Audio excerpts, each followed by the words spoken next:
በዚህ መርሃ ግብር ላይ ባለፉት 8 ዓመታት በኢትዮጵያ በተፈጠረው ለውጥ የተገኙ ውጤቶችን የሚዘክሩ መፈክሮች ተስተውለዋል።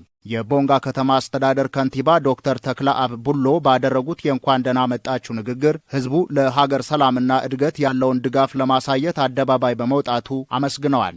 ዛሬ በዚህ ታሪካዊ አደባባይ በሀገራችን ሰላም አንድነትና የጀመርነውን የለውጥ ጉዞ ያላችሁን ጽኑ ድጋፍ ለመግለጽ በነቂስ ስለወጣችሁ በራሴና በከተማ አስተዳደሩ ስም የላቀ ምስጋናዬን አቀርባለሁ። ለውጡ ሲጸነስ የለውጡ አካል ከመሆን ጀምሮ ዛሬ ደግሞ የለውጡ ደጋፊ ኃይል በመሆን አሳይተናልና ክብር ሊሰማን ይገባል። የህዝብን ተጠቃሚነት ያረጋገጡና ዓለምን ያስደመሙ ውጤቶች ባለፉት የለውጥ ዓመታት መመዝገባቸውን ተናግረዋል። የለውጡ መንግስት ውስንነቶችን በማረም ለሀገር መጽናት እየሰራ ነውም ብለዋል። የህዝባችንን ተጠቃሚነት የሚያረጋግጡና ዓለምን ያስደመሙ ውጤቶች ተመዝግበዋል።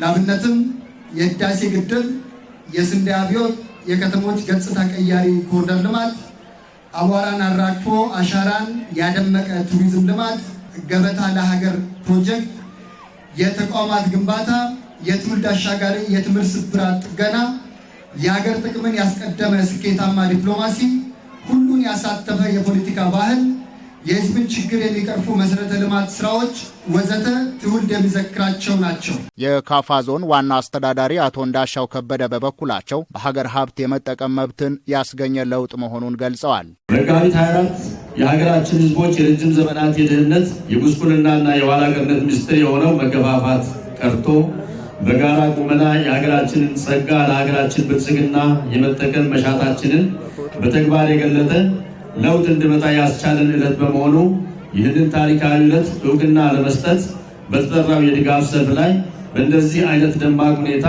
በአንድነት መገኘታችሁ ለሀገራችን መጪው ብሩህ ዘመን የሚያበረታታ በመሆኑ እንኳን ደስ ያላችሁ፣ በድጋሚ እንኳን ደህና መጣችሁ። ባለፉት 8 ዓመታት በርካታ ችግሮች ቢፈጠሩም በመንግስት ጠንካራ እርምጃዎች ችግሮች ታልፈው ውጤት መገኘቱን አመላክተዋል። ባለፉት 8 የለውጥ ዓመታት የገጠሙን በርካታ ተፈጥሯዊና ሰው ሰራሽ ችግሮች ቢኖሩም በመንግስታችን ቁርጠኝነትና በህዝባችን ድጋፍ ለእነዚህ ችግሮች እጅ ሳንሰጥ ይልቁንም ወደ ድል በመቀየር በርካታ ለውጦች ማሳካት የሚያስችል ከፍተኛ ልምድ ያገኘንበት ነው።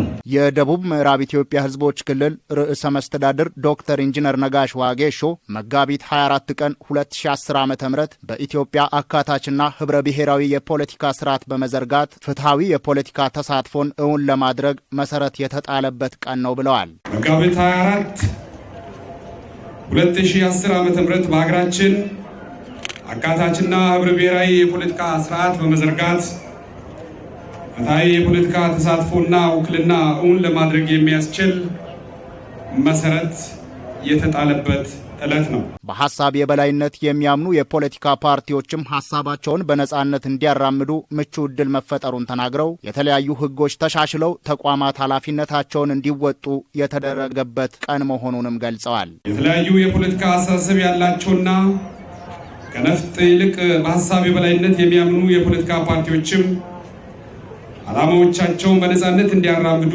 ምቹ ዕድል የተፈጠረበት ነው። ግዙፍ ሀገራዊና ቀጠናዊ ፋይዳ ያላቸው የኢትዮጵያውያን የአርበኝነት ምልክት የሆኑ ፕሮጀክቶችን ያሳካ ለውጥ እንደሆነ ርዕሰ መስተዳድሩ ተናግረዋል።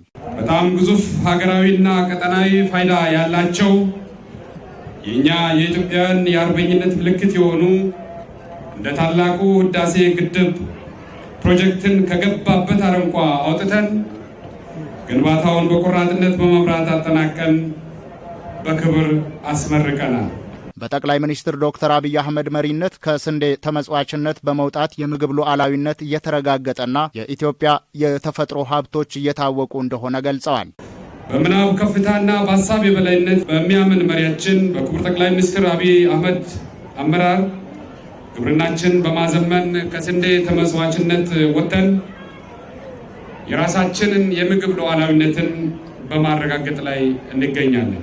የባህር በር ጉዳይ ላይ የህዝብን ተጠቃሚነት በሚያረጋግጥ መልኩ በመስራት ጉዳዩ ዓለም አቀፍ ትኩረት እንዲያገኝ የለውጡ መንግስት ማድረጉንም ጠቁመዋል። ከለውጡ በፊት በነበሩት ጊዜያት የባህር በር አስፈላጊነትን ሐሳብ ማንሸራሸር ይቅርና ጉዳዩን እንደ ጥያቄ ማቅረብ የማይቻልበት ወቅት ነበር።